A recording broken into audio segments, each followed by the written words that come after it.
Hi, it's Ricky of Moshville Times here once again. Now, tonight, ladies and gentlemen, we have Ayrshire alternative rock grunge band The Breathing Method. Tonight, we've got vocalist Scott, we've got guitarist James, and we have bassist G. Oh, we've also got the drummer Duncan as well, so thanks very much for turning up, mate. But unfortunately, Jamie, the rhythm guitarist, has a touch of fannyitis, and it just means that we have free rein to take the piss out of him. He's not going to be here tonight. So I've just got to ask you guys, how the devil are you? All good. All good, aye. How's yourself? I'm doing all right, mate. Mr. Daniels has popped in for a visit, so I'm doing very, very well. But it must be exciting times for you. In fact, I'm going to talk about the album and stuff like that in a wee minute. But first of all, before we start this interview, I was going to ask how the weekend trip was by the seaside, but the way things worked out, you didn't get to see much of it, did you? No. Because what I was going to ask, I hope everyone's okay, and also I was going to ask, more importantly, who made the most mistakes, but we can probably already guess it was going to be Scott forgetting his own lyrics. With actually Jamie, because he's not here and he can't defend himself. but that does happen more often than you would think. Yeah, it's just an absolute shame because I took the wee man to Blackpool during the summer, and it's like a 3.5 hour round trip. So to just do that, get out the car and then get back in the car and travel back up, it's just unfortunate. It could have been worse. We could have been stuck in the motor with a bunch of arseholes. Oh, wait. We got a free pint at it. Aye. Free pint. Well, you did. Aye. You got a free can of Fanta. Well, that's true. I did. I got a free can of Fanta. All is good with the world then. All is good with the world. You could have been like dog tired going down to Deprivation Fest and getting stuck in the M6 and missing their set and all the rest of it. Time. Yeah, it's just unfortunate these things happen. But yeah, we know who would make the most mistakes anyway. But obviously one of the main reasons for this interview is that on October the 19th, you're coming to Glasgow to play Moshville Rocktoberfest. And for the next few weeks, I'll be interviewing each band on the bill. So firstly, thanks so much for saying yes and making the very long trip up to Glasgow. So yeah, I was just wondering what number of bus you're going to get. Is the X77 or... Oh, no, we don't slam it on the buses. It's trains all the way. I live in Glasgow, so I'm all right. No, you don't. You live in Nielsen. Just outside. But that's the thing you've got to watch out for, though. But you guys play Glasgow very often and things like that, so you're well aware of these stupid bloody ULEZ zones. Yeah. But yeah, just thanks again for saying yes. No, you were like, we can't wait. Yeah, well, you were like the 17th band that we approached, so no, and the first to say yes. You are not the 17th band. I can guarantee you that. But yeah, it must be exciting times for the Breathing Method because you're busy behind the scenes and getting something officially released by the band. So yeah. I think it's a long time coming. So how does it feel to be at this stage finally, getting it ready to be released? Especially when there must have been times where you must have thought this isn't going to happen. I think it has been such a long time coming. You know, it's been.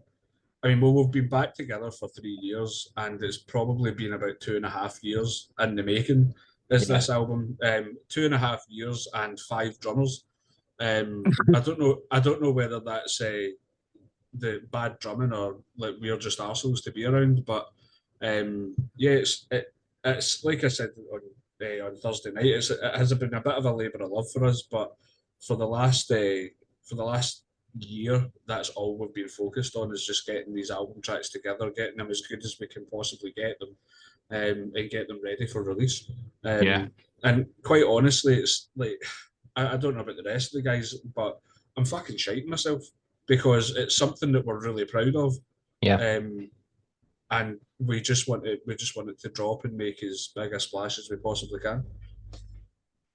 Well, yeah, you couldn't have put it more apt, could you? Fucking shiting yourself. But I love your choice of words, being a lyricist of the band, but never mind. But James, what about yourself? Like, did you ever think it was getting to this stage, or is this something that you're really excited for? James.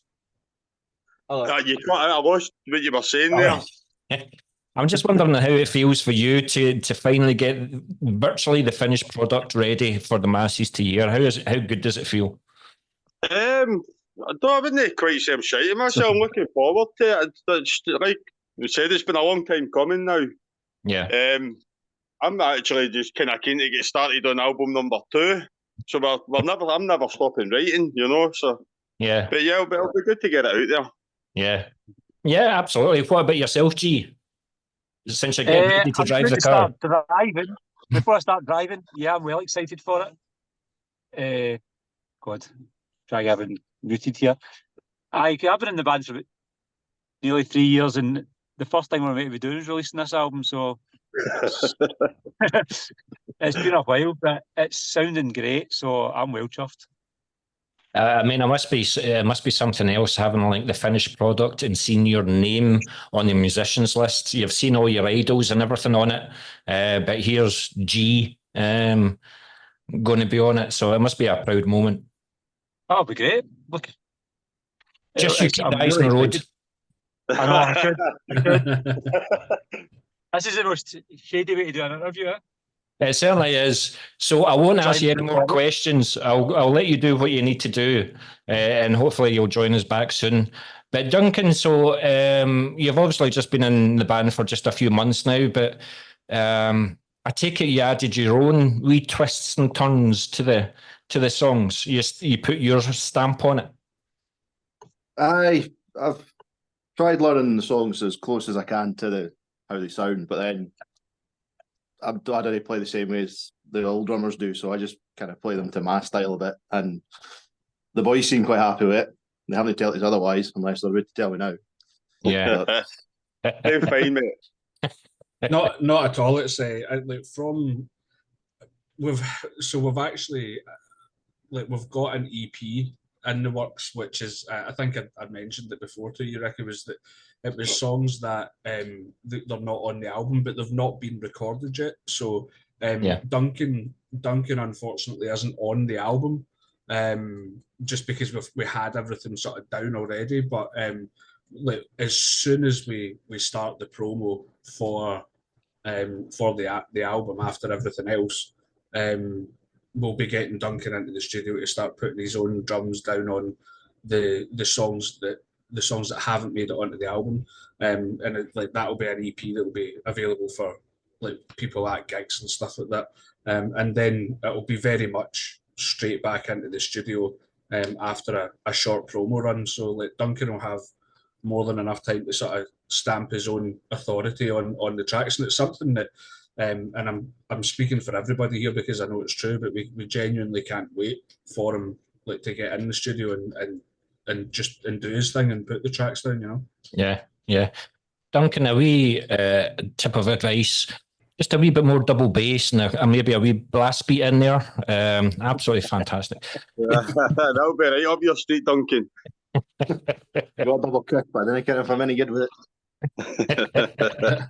But yeah, do you feel like it's a snowball effect and it's taken you so long to get to this stage? Now that burden is away, you're just going to keep on releasing music. You're saying that you've got the EP. James has already said about, I'm ready to do album number 2. You've probably got like files in your computer with all the riffs all ready for the other guys to hear. So this it's going to be a busy couple of years for you from a few years of silence. Yeah, I think that... Yeah, definitely. I think the first couple of years, we played as much as we could and we got out in front of as many people as we could. But people are largely playing, like we're playing in front of people that largely didn't know our songs, didn't know what our back catalogue was. And I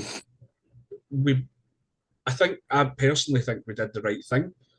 We got out there, we got our name about, we made relationships within the industry, and we got on well with a lot of different people in the industry. And now that we've set those relationships and we have that behind us, it's now the right time to do it. And I think snowball is probably the correct term, because it's been 2.5 years of steadily building ourselves up, but now it feels like we're just kind of on the precipice of an absolutely insane, like sort of 12 months to a couple of years, where it's going to be non-stop gigs, it's going to be non-stop promo, it's going to be non-stop recording, and yeah, it's going to be fun, it's going to be tiring, and we'll somehow need to fit our day jobs and families in around all that as well. You know? That's the challenging part. Well, high risk, high reward. But can I just say, guys, I've just noticed that I had a radio interview with Scott last Thursday, and it's the same clothes as on the fucking clothes rack behind him. He's not put it away yet. Do you know what? It's actually not, because they were hung up half an hour before this meeting, Ricky. So I will thank you to stop casting aspersions on my good name. Well, it's also that, and you've got G. I feel as if I'm interviewing Johnny Depp and friggin' Amber Heard with that guy in the car, you know, and here's G, you know, just looking at him. But more about the album. But more about the album. Are you looking at 8 songs, 9 songs, 10 songs? Did you have any guest musicians, or is this all your own music? So it's 11 tracks on the album. It was supposed to be 12, but we dropped one of the songs from the album. I think we didn't feel More that suitable for the EP, we agreed. Huh? It didn't fit the theme, the theme of the album, the vibe of the album. So we dropped it. It'll be released very, very soon, like with the EP. But yeah, so it's 11 songs, and we have one guest vocalist on it, which is a really good mate of ours. It's Richie from a band from London called Cross. Well, no, they're not from London. They're from Kent. Sorry, it's pretty much the same thing. Called Cross Paths. Yeah, honestly, if you've never listened to them before, like I would highly recommend you go give them a listen. There's like great sort of grebo and new metal, sort of sludgy, just in your face. Like I love them, and Richie did an amazing job with the sort of the MC section over the bridge, and then every time we play live, I butcher it because A, I'm not English, and B, I can't rap, but I do my best. I do my best at it. Yeah, we did get some other guest vocals on another song on Demons, Scott. The comedians with the spoken part on Demons. Yeah, well, that is also true. So Jamie and I, we run comedy nights as if we're not busy enough as it is. And where'd you do that? At the Stand? No. So at like different venues in Ayrshire and across Scotland really, but mainly Ayrshire. We do like sort of like pub gigs, we do big sort of town hall gigs and stuff. But when Jamie had a very sort of singular focus for what he wanted the bridge to sound like on Demons, and we went out and we spoke to a bunch of comedians that we know, and they all recorded sections about talking about demons from like either like folklore or from like the aspect of an internal demon, which is kind of what the song's about anyway. And we merged. I say we. Jamie deserves all the credit on it. He made this amazing bridge section in it, which it's still now every time I listen to it, it gives me goosebumps because it's disembodied voices in it. Yeah. It's almost it almost sounds like your own internal thoughts. You know, it's a really cracking bridge section. And as I say, if the only reason I'm saying this is because Jamie's not here. Well, I'm sure he'll watch this. I'm sure he'll watch this and probably quit the band a day later. But never mind. But was there ever a conversation about just doing like an EP? So you're saying like you're also doing like you're going back in the studio to do like another EP and things like that. So you can potentially have like 3 EPs coming out. The reason I say this is because 1, all you've released so far is like singles, and 2, that's pretty much like the way the new school are doing this. You look at bands like Dog Tire, for example, they do album 3-4 years, album 3-4 years, album, whereas the new school are doing like singles, couple of months single, couple of months single. So I was just wondering if you was ever thought of like doing the EPs and keeping the name out there sooner rather than fans having to wait 2 years or whatever like that for the next album. I think you said something there, which is, so you said new school, and we are very much not new school. You know, like we're as old school as it comes. Like Yeah. we have this sort of romantic notion about the album. You know, like you know, I have a great respect for bands that are just constantly on that promo trail. You know, they're releasing singles, and then they'll maybe release an EP towards the end of the year or something, and it's just constant. And that is great and it works. Yeah. But I think like from our point of view, having an album out there is just a bit like, even if it did fucking nothing, it would be something where we could look back in 10 years and go, that album is ours. We did that. We made that. And I think, like, I don't know if I speak for everybody, but that's the way I personally look at it.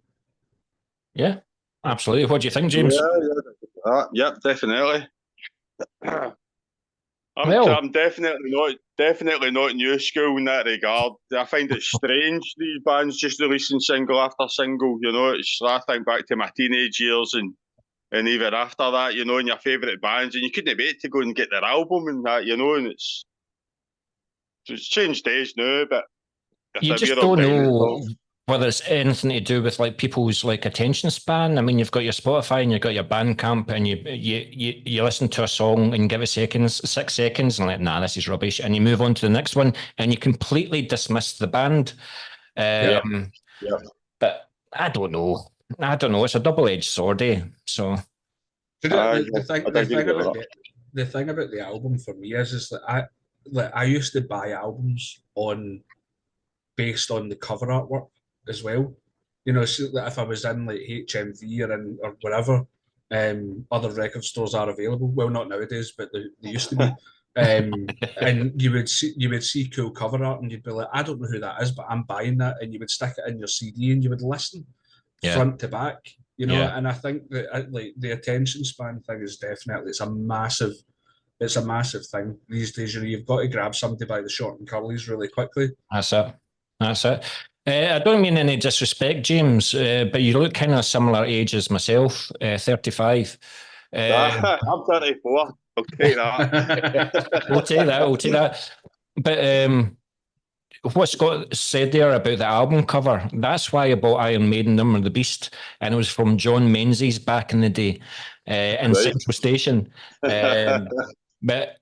But yeah, I was going to say something else as well. And yeah, there was a shop, 23rd Precinct, so you were allowed to actually listen to the album before you bought it.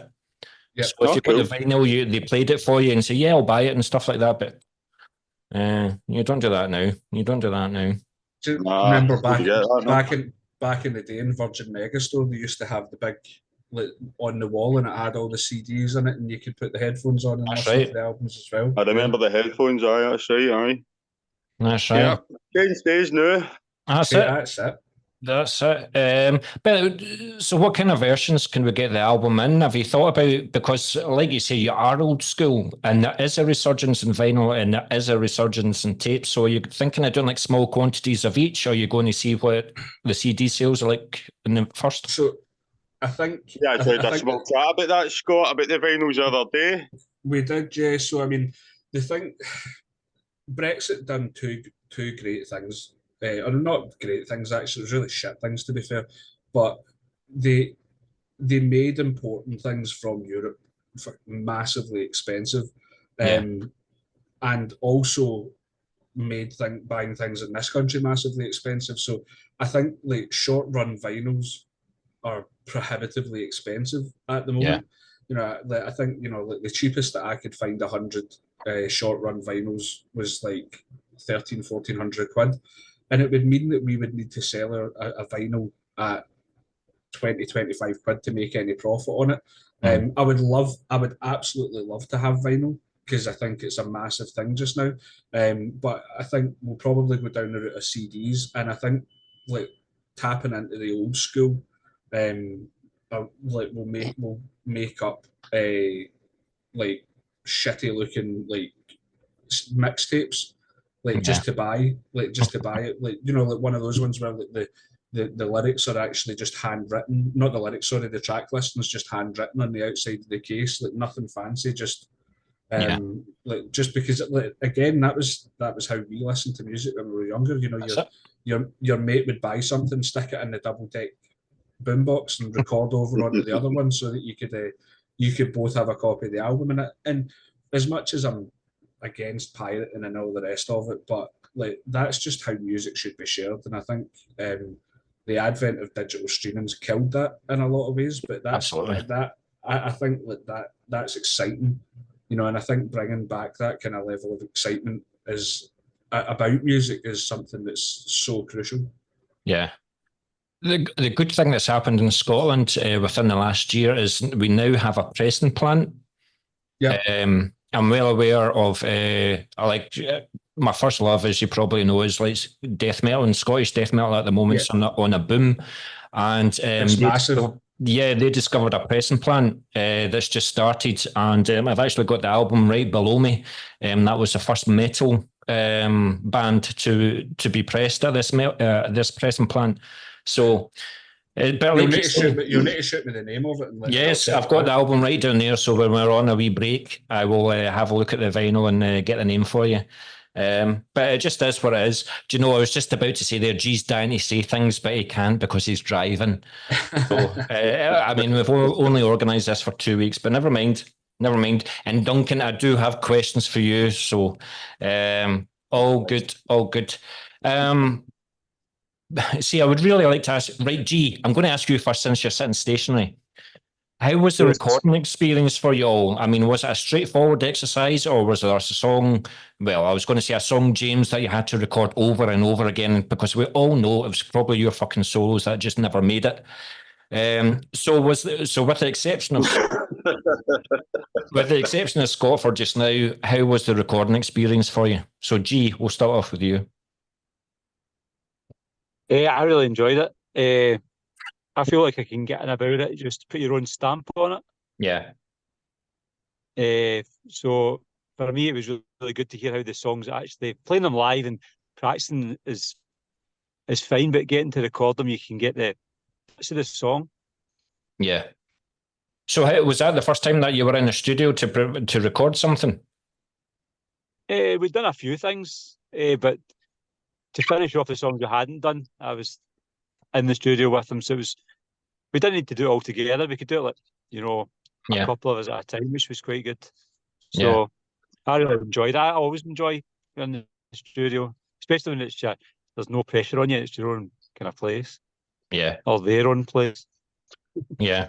You just love the setup and everything like that, but we will be talking about the setup towards the end. But James, how was it for you? How was the recording process for you? Was it straightforward, or did you find a couple of tricky bits where you just weren't happy with your performance? No, I found it pretty much straightforward. Don't you fucking lie. How? I'm not happy with that. I need to go back in and I need to re-record that. Right. Do you know, I was a bit late with my legato there. Right, in that regard, they'd probably say I'm a bit of a perfectionist. You listen to the album, you might disagree. No, I found it pretty straightforward. I mean, quite a lot of the songs are old songs that have been brought back to life, so I know them inside out. So it wasn't obviously kind of tweaked a few things and stuff like that, but the same as G says, I love being in the studio, and it's better when it's your pals you're in there with, it's no quite so much pressure. Yeah. But yeah, enjoy it. It's quite funny when you've got we're going to talk about who recorded it for you, but we're going to talk about him in a wee second, or her in a wee second. Was it did they have wee catchphrases saying things like, are you sure that's how you want it to go? Or is that worked for you really? Or did they kind of give you wee subtle hints to say, no, you better record that again? I think you could do that better. I think you can do that better. That was a phrase. Yeah, that's definitely Jamie's catchphrase with you, Scott. Aye. No, it'd be fair, he's like that with everybody. So that's actually what I was going to move on to you next, Scott, because recording the same vocal lines over and over again over maybe a short period of time for the album, do you go through some like vocal techniques before you start recording, and what rituals do you have before you go into the studio or before you go on stage? So, a really, really good friend of mine is a classically trained singer, and she's a vocal coach. Okay. And I used to be more regular, like when I had more time, like sort of like lessons from her about like breathing techniques and like using like false chords and your head voice and stuff like that. But as far as like vocal techniques and sort of warm ups, it's just the usual, running through my eat out as and like running through my scales and trying to sort of project and warm my vocals up as much as possible.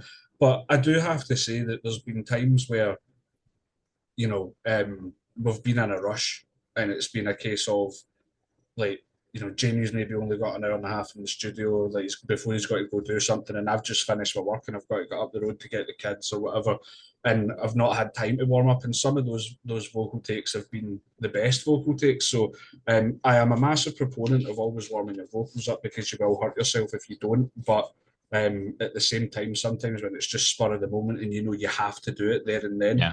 and there's a lot to be said for that as well. But recording the same thing over and over and over again, people don't realise how massively taxing that is on your voice, especially when you're in the studio sometimes in the studio for 6, 7, 8, 9 hours, and you're singing constantly. There's been a lot of vocal zones. I should have bought shares in the company before I started doing this, but vocal zones and ginger tea and like, but yeah, I wouldn't change any of it for the world. It's been amazing. I was about to say Vocal Zone because I've interviewed a number of bands and a number of vocalists do recommend it. Like Jason from Ingested, we interviewed him a few months ago. He had all the fucking Vocal Zone teas and all the rest of it. Absolutely incredible. You know what they're doing. But yeah, just sometimes you've got to go in raw. Sometimes you're well prepared. Sometimes you've got to pull your socks up 3 times. Only the left sock, mind you. Only the left one. But yeah, absolutely brilliant. But obviously we've got like a new member of the band. We do have like Duncan. So how easy or difficult was it to find Duncan? And what do you think he is already bringing to the band? So Duncan, I'm going to ask you, what do you think you're bringing to the band? And then I'll ask Scott and James, how difficult or easy was it to find him? So Duncan first. Bring a lot of noise. I know that much. Behind the kit. What were you doing before the breathing method? Were you like in like a stoner band or doom band or anything like that, or were you in a rock and roll band? What were you doing before this? I'm in about 4 bands just now, but there's one band I play for the most. It's a sort of pop punk grungy style band, and we opened for Breathing Methods 2 years ago. Yeah. And from that, I kind of met the guys. And yeah, I've kind of just known them in the background. I've not been able to see them too much live, mainly because I've been gigging myself. Yeah. But yeah, just through this music industry, just meeting them. Yeah. So did they like put a post up saying that we're looking for a new drummer, and you just said, hiya? Well, they actually put up a post saying we need a drummer for 1 gig, because the guy who was playing for them at the time was on holiday. Yeah. And I had the night free, so I thought, you know what, screw it, it'll be good, be a good laugh. So went along, played for the one time, and then shortly after, their drummer said he was stepping back, so they messaged me because I already had a grasp on some of the songs and was able to play them. So you say 4 bands. So what are the other influences? What are the other bands that you're involved in? One of them's kind of, I would say, stonerish. We just jam for hours, and the stuff we come up with is just mental. Yeah. And the other one kind of just your basic rock stuff. Yeah. So they're all different in their own way, which is nice because you get to sort of explore other influences. Yeah. Yeah. So really it's going to be like the EP before we hear your own style of drumming and what you bring to the Breathing Method. Well, you'll hear it on October 19th. Oh, of course. Of course. Of course. But I bet you guys still made him audition twice, even though that he played a set for you, even though that you've known him, that you still made him audition twice. Absolutely not. It was so. I mean, so what Duncan's saying there is, so our drummer before that was Connor, and big massive shout out to Connor. He's still one of the boys. We all love him to death. Yeah. He took a step back because he just had a new kid, and there was no falling out. There was nothing acrimonious in any shape, way, or form. It was just he messaged one night and he was just honest, saying, I don't think I can do this. I don't think I can commit to the level of sort of touring and gigging that we're going to potentially be doing next year off the back of the album. And Duncan, as I say, had already played that gig with us, and anytime we'd got a chance to hang out with Duncan, he was always a sound guy. So, he liked what we were doing prior to joining the band. And it was a no-brainer, there wasn't even a case of let's ask other people. It was just that let's message Duncan and see because I think the big thing is that Duncan lives in the Scottish borders on the East Coast, and we are in Ayrshire on the West Coast. So it was just figuring out whether he was happy to make that journey to rehearse, kind of thing. And he said, "Aye, fuck it, let's do it." So we did. As far as what he brings to the band is, I can say this wholeheartedly and without any malice to any of our previous drummers, but he brings a level of stability to the band that has been, Connor was the same, like solid. You knew what you were getting live, but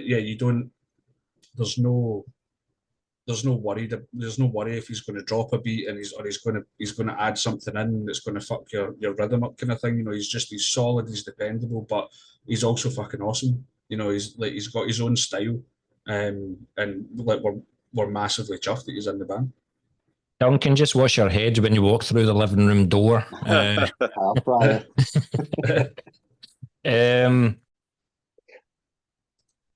Yeah, so thanks very much for that, guys.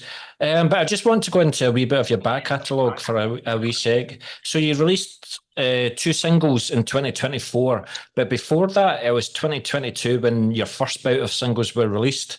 So I'm just wondering, in between then, was there a period of something like Wayne going to release anything until we're at least 100% happy with it? I'm just wondering, because you released those group of singles in 2022 quite quickly, and then it was just silence for like 18 months or something like that. So I was just wondering whether you were taking a step back, recovering, and then releasing better material. No, we were really, really busy with gigs. I think, and this, I'm not saying anything out of turn kind of thing, but we're not really happy with the quality of the recordings of the first sort of bunch of stuff that we put out. It's still there. It's still there just because it is, for no other reason than just to have something on Spotify just now. But like I say, it's all getting taken down when the album's sort of PR starts. But we genuinely, there was no introspective reason behind it. It was literally, we were just absolutely rammed with gigs. I would probably add there was a bit of instability as well with personnel. Yeah, there was. We had a couple of drummers and a bass player that we were playing with us at the start that didn't work out for one reason or another, and then obviously G was next to come on board and made it a sort of like a rock solid core of 4, and then Connor came in and it was rock solid until obviously he left for personal reasons. But, I mean, we're solid now, but yeah, I think it was a mixture of that. But yeah, we were gigging pretty consistently. I mean, from 6 months after we reformed, we've been hitting it hard gig wise, Yeah. I must admit, when I listened to the songs Demons that you released earlier on this year, I was a wee bit worried because the opening riffs of the acoustic guitar, I was like, am I listening to Wonderwall here? Well, say that. Do you know what the working title of that song before it had a name was? Midnight at the Oasis. That's on Jamie, that one. Yeah. But you know, it's a really, really cool song. It's a love really it. cool ballad. But Scott, I'm just wondering, is that when you play Demons live, is that when you get your kit off on stage or your top off on stage? Do you know what? I've stopped scarring the public. It's been a while since I've got my man boobs out on stage. We've not even played that song live yet. No, Blackpool was supposed to be Should the have been first time, Blackpool. Yeah. Well, I take it since you're still talking about it, Demons is going to be on the album. Yes. Yeah. So, Sorry, guys. most of the songs, the only songs that have been released that aren't on the album are Killer and Don't Want You. Yeah. The other, like Burden, Demons, Inside Darkness, Secrets, and Hope for a Better Day are on the album. They've just been redone. So how many new songs would you say is on the album that hasn't been officially released? Is it There's no 7. 7? Well, what I was going to ask then, what would you say are the subtle differences for the album, would you say, compared to your early materials, especially the previous singles with the new songs? And would you say that you found the sound that you've been looking for, or do you think as the sound goes on, like you're already talking about the EP, are you going to add subtle little differences and subtle little influences like death metal? Well, it's about as subtle as a brick over the side of your head, but it's the future. Because Ricky's a massive fan. But no, I think that like I wouldn't say. Do you know? I'm going to get philosophical here. I think any band that thinks they found their sound stop working. I don't think we've found our sound. I think what's changed is our understanding of production values and the fact that we've been together for a lot longer. We know each other a lot better. We know each other. We know how we play and how things should be. It's funny that you say that though, Scott, and then somebody like Duncan comes in and then adds something else to it or just moves it left field a wee bit, whatever, you know. So you think you've got a settled sound and then Duncan comes in, for example. Yeah, and I think that if you're not evolving, you're going backwards, and that's just I think a hard fact about being a musician. You know, if you're not trying to find that next thing. Yeah. What about you, James? Being the guitarist, then what would you say? Because G's the bassist. I mean, it's the boring side of the band. But James, but with you being like the guitarist, James, what would you say is the subtle differences in the riffs from the 7 original songs to your previous singles? I'd say difference between older songs and newer ones. Personally speaking, I'm a better musician now. I'm a better guitarist. Yeah. I've went and got a music degree. I've got a better understanding of music theory and songwriting and stuff like that, you know. So most of my kind of recent stuff still won't be seen until album number 2. Yeah. But it's just, I probably a lot sloppier back in the day, and we weren't as perfectionist and whatnot. But we're a bit grown up now, and like I say, I'm surrounded by better musicians as well now. So I take it now that you've got your degree and you go in the studio and it was like, no, this isn't how I was taught in uni. I laid down the law, that's how it works. No, he walks in and he goes, is that Frisian or is that Loch? I think that's Lochlan, by the way. See the thing about James, right? This is I just get slagged afterward. You've got to understand this about James. He looks like and talks like he's a fucking idiot, but he's actually really intelligent when it comes to music. Backhanded compliment. To be fair, I thought I was talking to Scott Ian of Anthrax, but that's that's it. Grow that out a wee bit more. Oh yeah, that's it. Just trimmed it today. But are you allowed to tell us, like, where you recorded the album, who's going to, or who recorded it for you, and who's going to mix and master it for you?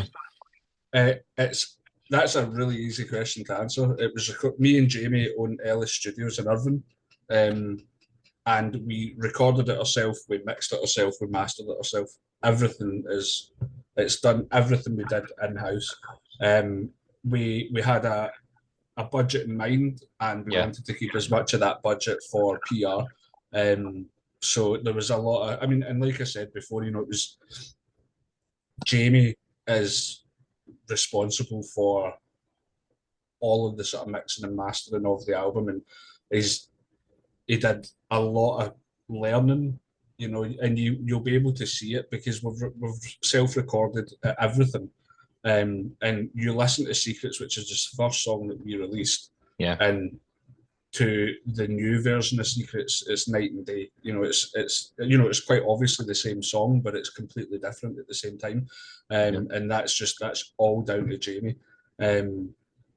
Like from a production point of view, obviously we've all got better at performing the song as well over the years, but yeah, it's everything's self done. And we, I know a lot of people say, well, you can record your own stuff, but you need to get somebody else to mix it, and then you need to get somebody else to master it. But see, at the end of the day,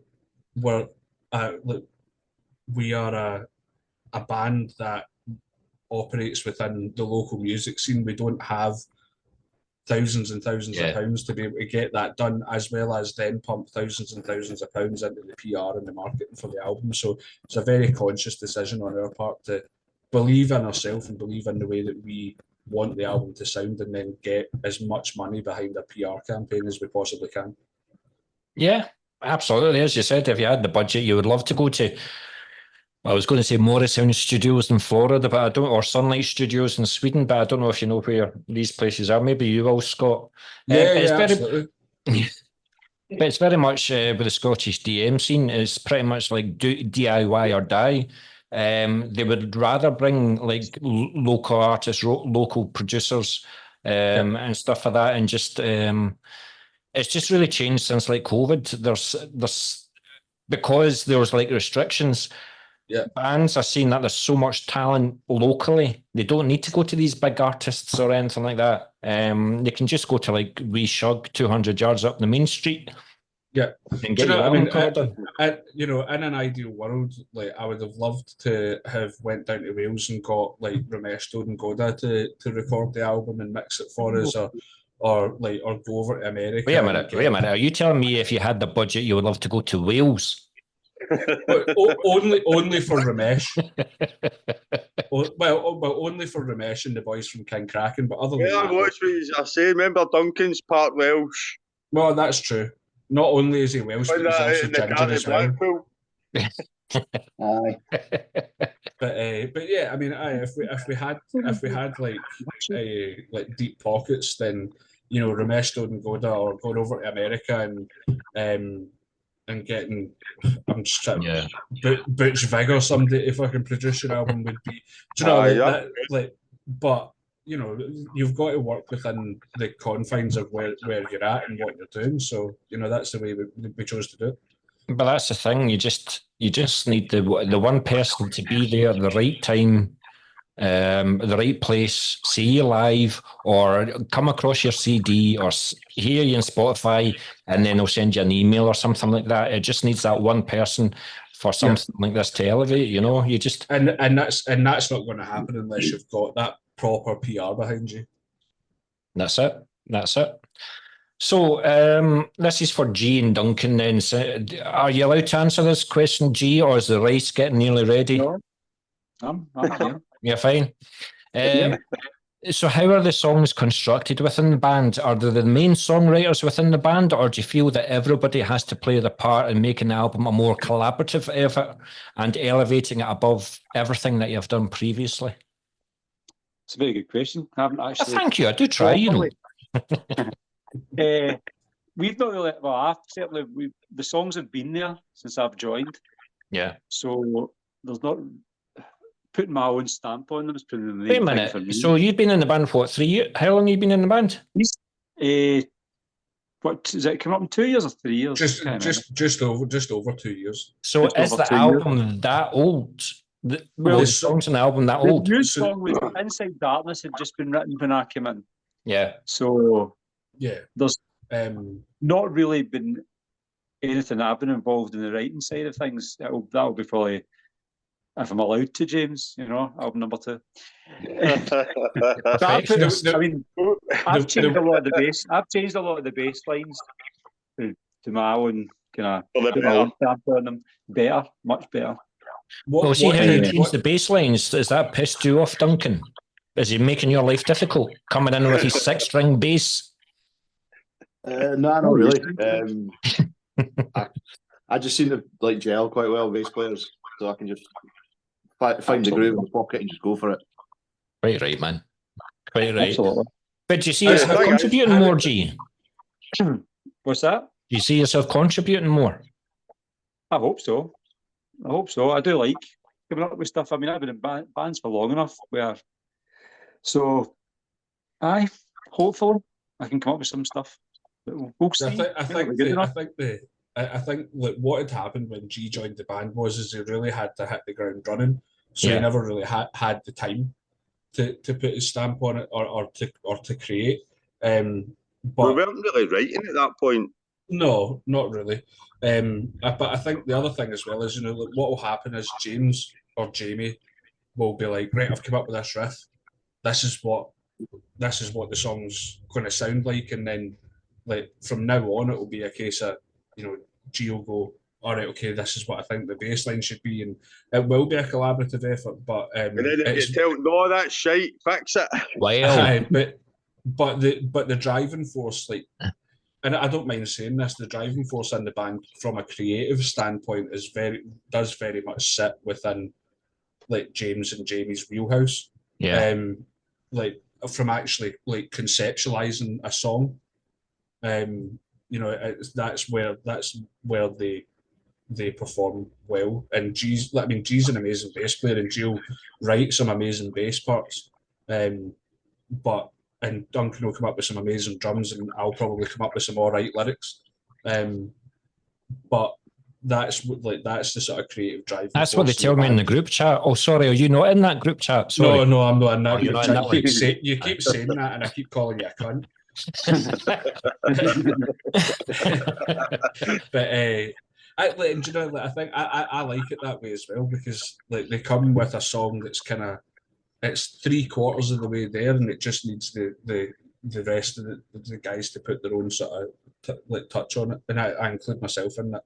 Yeah, but 2 things on that. James, is Jamie the guy that sends you the riff at 4 o'clock in the morning saying this is my best riff yet? By the way, we're using this. And no, is it you? Jamie, it's probably the other way a bit. Yeah. See, I just constantly write songs, constantly. A lot of the songs on this album are like 15, 16, 17 years old. And they've been brought back to life. Okay. I don't know if I should have said that or not. But we've got some new material. I've got hundreds of stuff I'm working on just now, just ideas getting ready for album number 2. Yeah. And if anybody's got any ideas to bring to the band, then anybody's open. To present their ideas. It's very much a democracy. If I turn up with an idea and the band don't like it, then it'll not get used. Everybody's creative. Everybody's going to play their part. Everybody does play their part. Well, have you ever thought of doing a solo project? But also, who's the moody one in the band then? Like, who's the one that brings the idea to the band and then say, nah, it's not happening, mate? Jamie, 100%. Jamie. Oh, thank God you said that, Scott. Honestly, we have a saying in the band, and it's called throwing a Jamie. If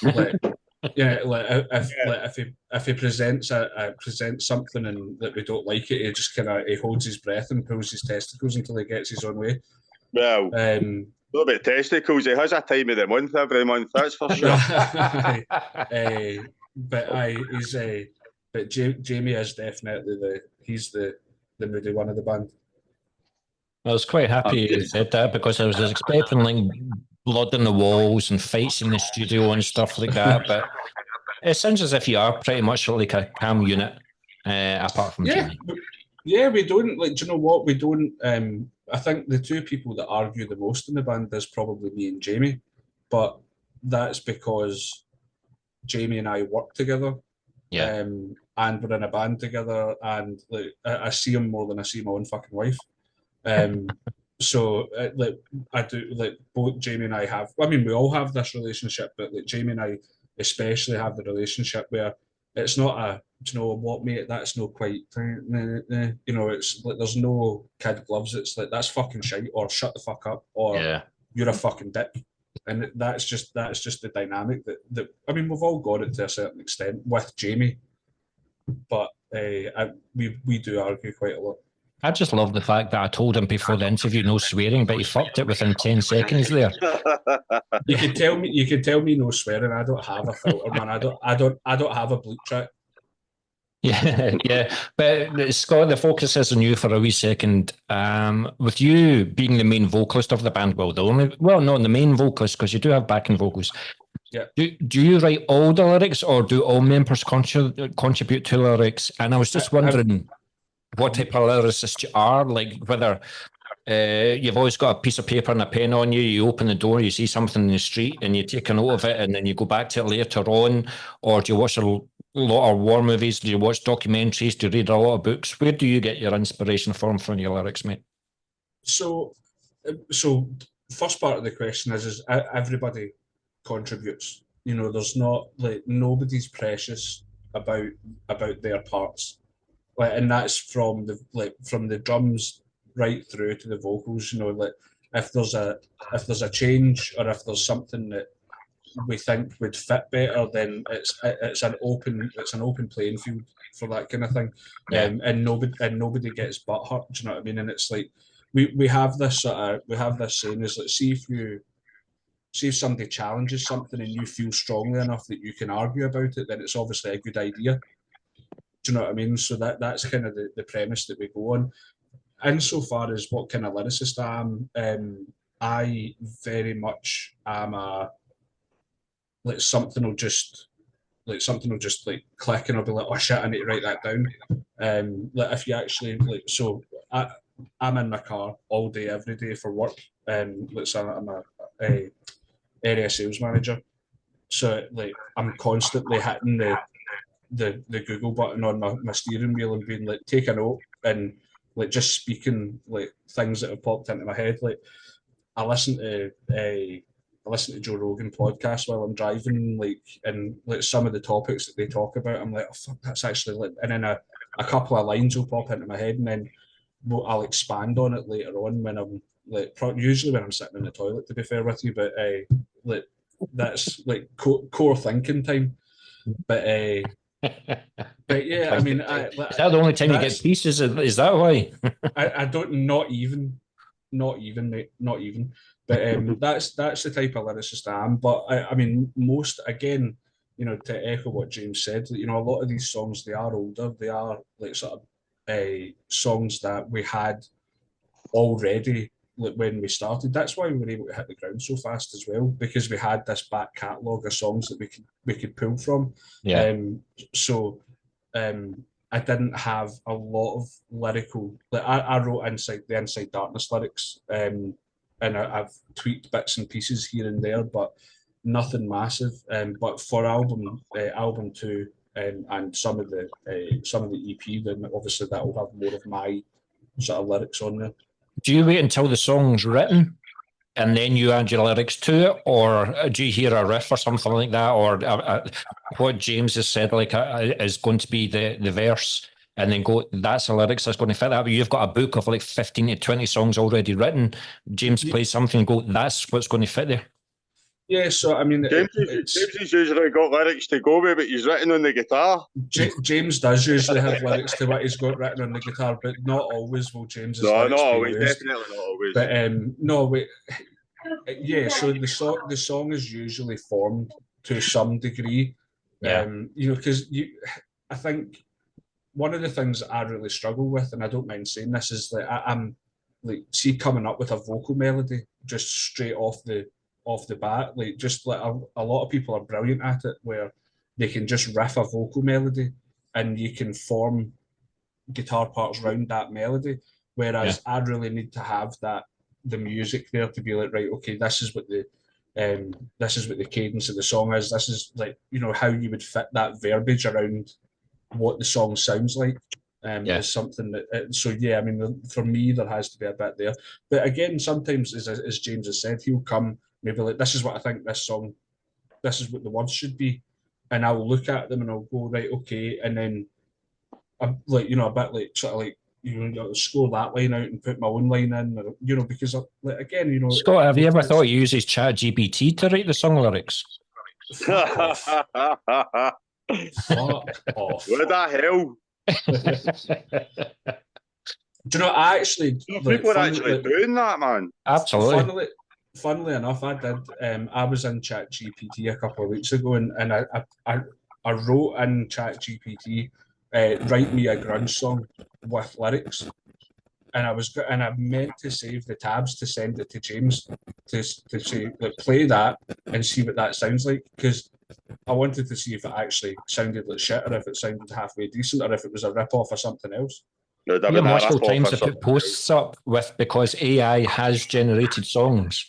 Like Extreme Metal and things like that is absolutely incredible what can happen now, So, like, some AI generated songs are terrifying how good they are. Yeah. But listen, I really thank you for the time that you've spent with me tonight. I do only have 4 questions left. I've got a couple of general questions, and then there's a couple of questions where I'll be asking each and every member of the band these questions. But the first question is the artwork for the album. So who done it? And I'm just wondering, like, what information did you give the artist? Did you give them the whole album? Did you give them the lyrics? Or was you say, this is what's in my head, this is what I think you should do? Or what did you give the artist? And if you're allowed to say who done it for you? So it's the artwork is me. Like, I've created the artwork for all of our single releases.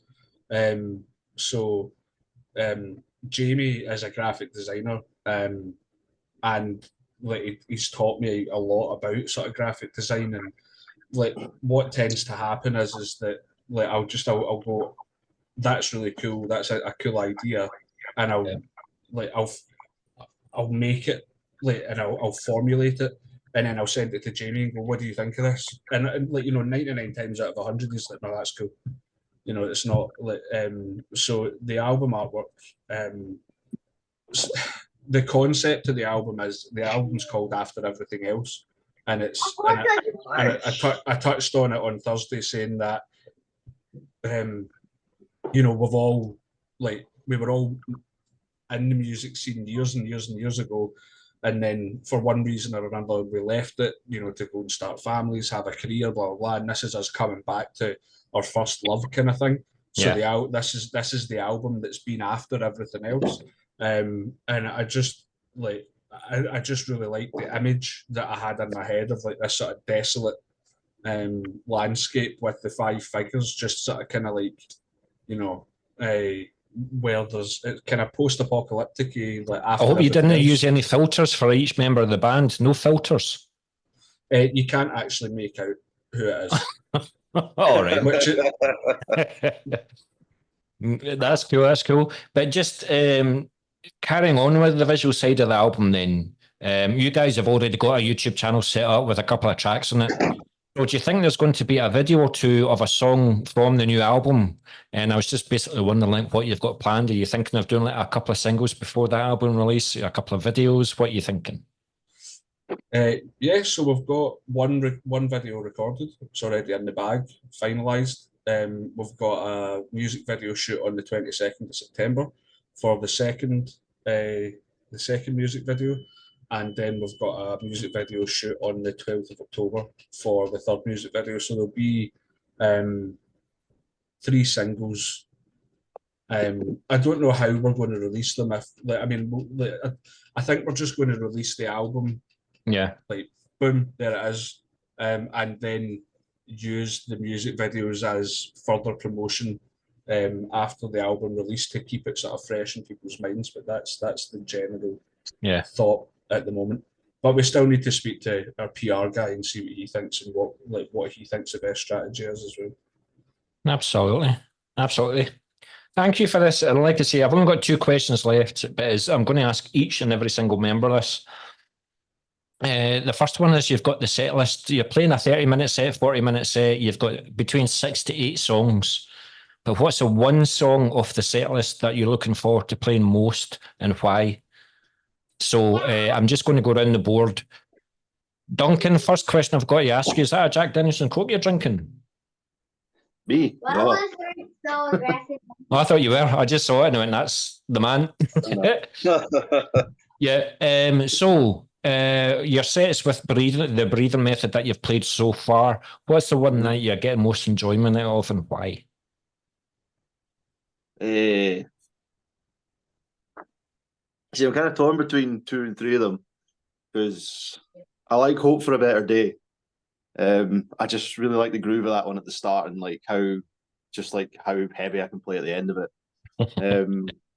All of my dreams is a good one as well. It was one of the ones that took a wee bit longer to practice just because of a couple of changes in it. Yeah, which is always a bit fun, and Disappointed as well. Just the way it starts, the way it ends, just brilliant. Just all good fun. absolutely. And I hope you guys heard the subtle hint there at the end of Hope for a Better Day. The heavier he plays the drums. Hear that? Nah, good stuff. G, what's your favourite song on the set list and why? Mine's just Hope for a Better Day. Why? It's probably one of the first songs I learned, and I just love it. It does have its heavier parts, and that's the parts I love. And metal's my thing, so I don't know how many subtle hints I need to give you guys. It's a great tune, fun to play, great vocals for everybody, just too much fun. Has it got a bass solo in it? Is that what it is? Nah, I'm not allowed to. Well, we're going to be talking about your bass in a wee second. James, what's your favourite song on the set list and why? Well, just to clarify first, I mean, I like heavy stuff as well, by the way. We're just not death metal, that's all. That's the end of the interview. Thanks very much, guys. See you later. I would probably agree with Duncan with All of My Dreams and Disappointed. All of My Dreams is just a really fun song to play. Yeah. It's got an interesting bridge. It builds up and it kicks back in. The crowd always seem to like it. For a selfish reason, I'd say Disappointed because I like playing the guitar solo in that one. And it's a good riff as well. I like it, yeah. So. Yeah, it is. It's always the solos, isn't it? That's all bloody same when the lead guitarists let your hair down. Oh, well, maybe not in this case, but... No, in this case, no. Last but not least, Scotty boy, what's your favourite song to play live and why? It's like being asked which kid's your favourite. I think I'm going to give an answer like a bit like Duncan's because All of My Dreams. So I'm a metalhead at heart as well, and I love it when we play heavy because we don't do it very often, but when we do it, it's impactful. And the bridge section of All of My Dreams is just it. And when it's done right, and it's done right more often than not live, it just sounds like the world's ending. Because it's just, I mean, it's not death metal heavy, but it's tight and it's just awesome. I love Hope for a Better Day because it's a song that mixes up my vocals. Like there's clean singing in it. There's a bit of grittiness in it. And lastly, I would probably, the last two is Disappointed because it's just an excellent song, and I love performing Burden because it's one of the only 2 songs that I actually get to scream on as well. So, well, you should get to scream on more songs then after the new album. Listen, album number 2 is just going to be complete deathcore. No, that is the end of the interview then. Thanks very much. like your favourite band.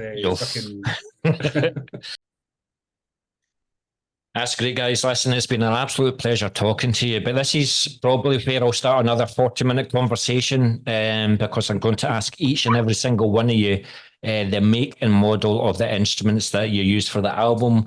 And Duncan, especially for you, like what you use live or what you're going to use recording for the next EP and whatnot. So we shall start with... We'll start with me. There's the other saying, I need to go and find out what I actually play. It's not my bass. Sacked.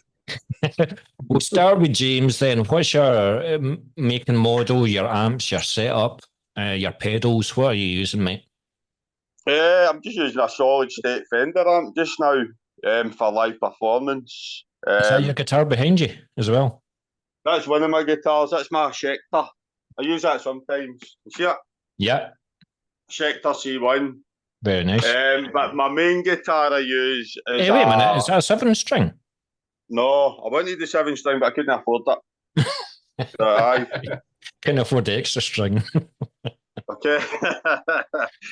If only that was the price, an extra string. My main guitar I used is a Maverick F3. It was a custom built guitar. You can't get them anywhere. I've been lumbering that How about did for you years. arrange that then? They were selling them. It was a local music shop in Kilmarnock. It was a bunch of guitar tech shops kind of banded together and come up with this sort of line. I say custom, it was a custom line that was built. Yeah. And then they disbanded after that, you know. But I've had wee bits of work done to it over the years, but it's still my sort of go-to just now, just purely for the sound and the tone I can get out of it. It's funny though, you can get brand new guitars and stuff like that, but you've still got your baby that you've been playing for 15 years. Right, yeah, that's it. Yeah. So what about your pedals? I have got a Boss. Oh God, what is it? It's a big pedal board that is that. I'll tell you right now. You know, James, I saw you being the geek of the band. I bet you've got a bigger pedal board than a frigging settee. You know, That's quite. Jimmy. No. Is it? I don't know if you can see that in here. Yeah. It's a Boss ME80 I'm using just now. I'm Nice. still trying to figure out out, to be honest with you, but yeah, it does a job. What you need to do is get an HM2 pedal and get that buzzsaw guitar sound like from Sweden and things like that. But that's Right, yeah. No, listen, thanks very much for that, mate. It's funds for me just now, but aye, so I'd love to have a pedal board the size of my living room. Thanks very much. So how many guitars do you have then? At the moment, 1, 2, 3 in here. I gave one to my stepson. I am quite lacking in the guitar department as well. So I tend to give them all away. So what's the backup guitar that you've got then? Because if you're on stage and your guitar string breaks. Usually my Schecter, but to be honest with you, I'm quite bad for not taking a backup guitar and having to rely on Jamie to provide my backup guitar. It's usually the Epiphone hollow body, isn't it? Yeah. Or usually Jamie to put the string back on for you because you don't know how to do it. Jamie's just get too much money. Jamie's get too many guitars. That's the issue. Well, do you know what? We gave him the platform to tell us all about them, but he's not here tonight. He's not. So that's that. Yeah, no, he's got loads of guitars. We'll all catch up. I'm envious. But G, you're next, mate. What's your bass? Well, I did have a bass. I've got a 5-string bass, but you could probably use it to shoot arrows now because it's that fucking out of shape. So I used Jamie gave me one, which is brilliant. It's a Schecter Extreme 4. Yeah. So it's a just really good bass. Really enjoy playing it. Good sound off it. 4-string, yeah. 4-string, yeah. Only play 3 of them, so. Well, I thought you were going to say 1. But would you bring a 5-string bass to the breathing method, you think, if you had the opportunity? Nah. Not now. Yeah. The bands that I've played bass in any other bands, but it was kind of mostly vocalist, but nah. I think 4 strings enough. Yeah, absolutely. 2 strings maybe. Yeah, 2 strings. We don't want to hear too much of the bass, you know what I mean? So that's fine. Cheers, man. What about pedals and stuff like that? What do you put into your amps and shit? I've got again, loaned. It's what is that? A Line 6 HX Line effect, 6. which has got, I Line only 6 use HX. a fuzz and a chorus on it for, now and again. So It's quite basic, isn't it, guys? Quite straightforward. We all are. He's a basic bitch. basic. Yeah. Don't need much. Need much to sound amazing. So Exactly, well said, G. Keep it simple, stupid. Kiss. Absolutely. Kiss. Duncan, tell us your drum setup, mate. Well, just over a year ago, a couple of days ago, I got a new kit. I got a Natal Cafe Racer series. I haven't had a chance to play it with the boys yet, but I really want to get it on a stage with them. I use a DW snare and a Pearl Demon Drive kick pedal. I've got the single and the double. So how easy or difficult is it for you then with the bands that you're playing in? Do you have to keep on tweaking that snare? Nah, not really. I kind of have my sound, and that's what I bring along. Yeah. No one's ever said it doesn't sound right or it doesn't have a fit, which is always quite good. So that means I don't have to be tuning snares every night. Yeah. And you got one bass pedal or two? I've got two kick pedals. I've got both the same Pearl Demon Drive. I've got the single version and the double kick version. Yeah, yeah. When it comes to like the drumsticks, are you like, do you have like two tree trunks, or are you quite, what size of drumsticks do you use? I use 7As. 7As? A lot of people are quite surprised. I use Vic Firth 7As, even though I usually play quite hard.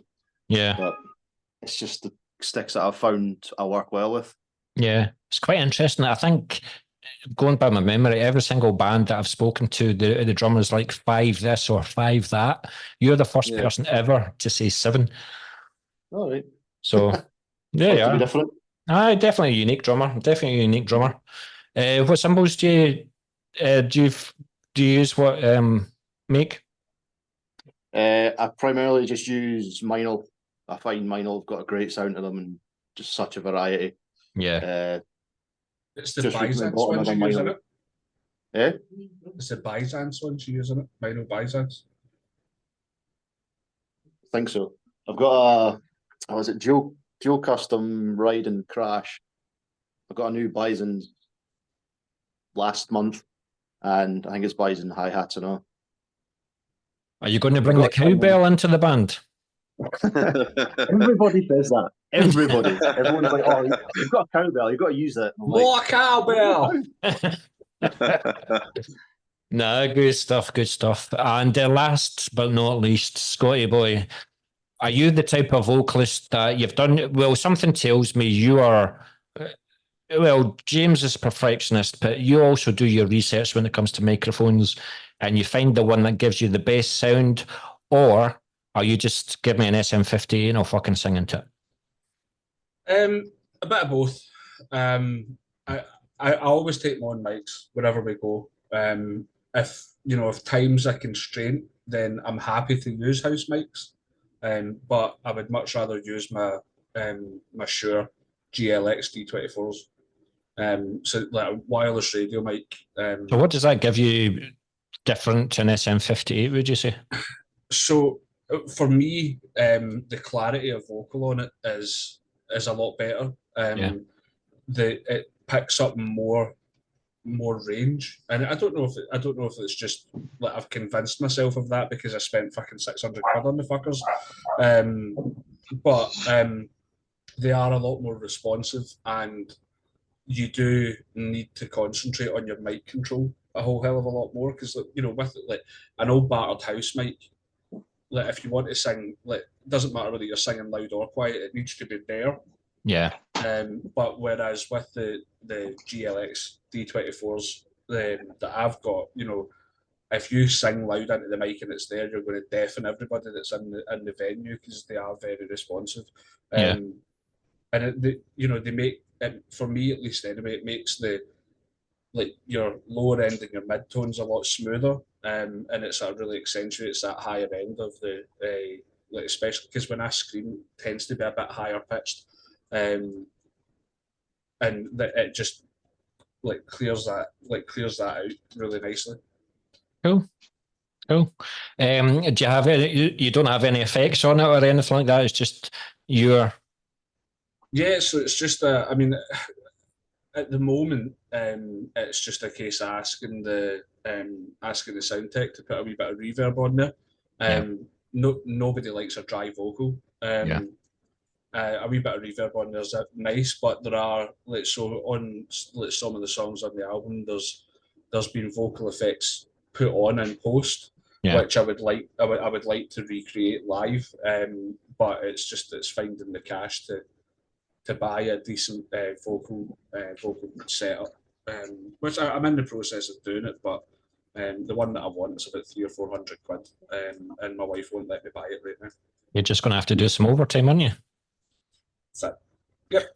Well, I don't know about you guys, but I don't know whether you were bored for the last 5 minutes of Scott talking there. But no, it's just something I like to do. I like to find out the making models and everything like that. People do find that interesting. But it's been an absolute pleasure talking to you guys. So looking forward to seeing you on October the 19th, Moshville Rocktoberfest, Glasgow Ivory Blacks. When you come to do your EP and things like that, future releases, you know exactly where I am. I will try and ask different questions. I have got plenty of ammunition now for Jamie for when he comes on the next time. But it's been an absolute pleasure talking to you guys, and I look forward to seeing you next month. Yeah.